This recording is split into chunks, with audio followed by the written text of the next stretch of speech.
Many martial artists rely on size and power to win fights. But Bruce Lee operated differently. He understood early in his career that relying on strength alone had its limits.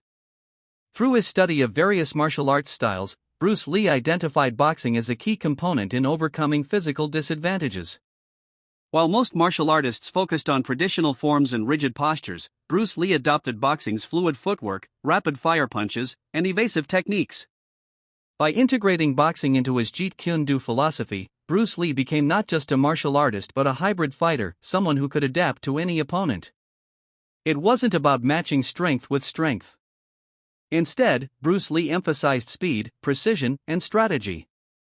He studied how boxers moved in the ring, how they timed their punches, and how they slipped incoming attacks. This knowledge allowed him to beat opponents who, on paper, should have dominated him. Footwork, the foundation of Bruce Lee's boxing strategy. If there's one thing Bruce Lee borrowed from boxing that transformed his fighting style, it was footwork. In traditional martial arts, stances can be wide, rooted, and often rigid. But boxing teaches light, agile movement, always being on the balls of your feet. Bruce Lee recognized that staying rooted might be good for absorbing attacks, but it left fighters vulnerable to faster opponents. He adapted boxing's shuffle step, pivot step, and side step into his Jeet Kune Do training. By doing so, Bruce Lee could close the distance quickly or create space when needed.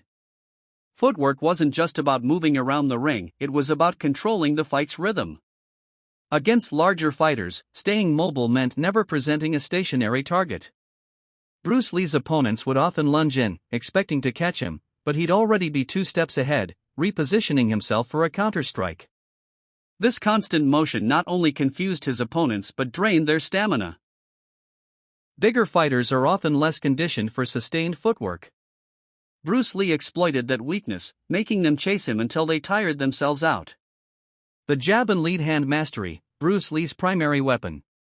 Another major boxing tool Bruce Lee mastered was the jab.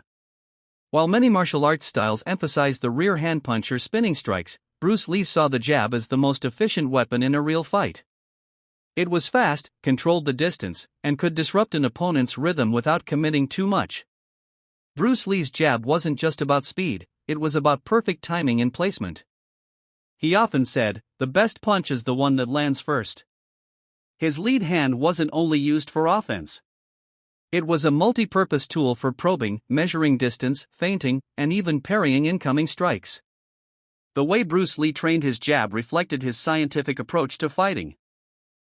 He practiced using heavy bags, focus mitts, and shadowboxing, drilling until the jab became second nature. But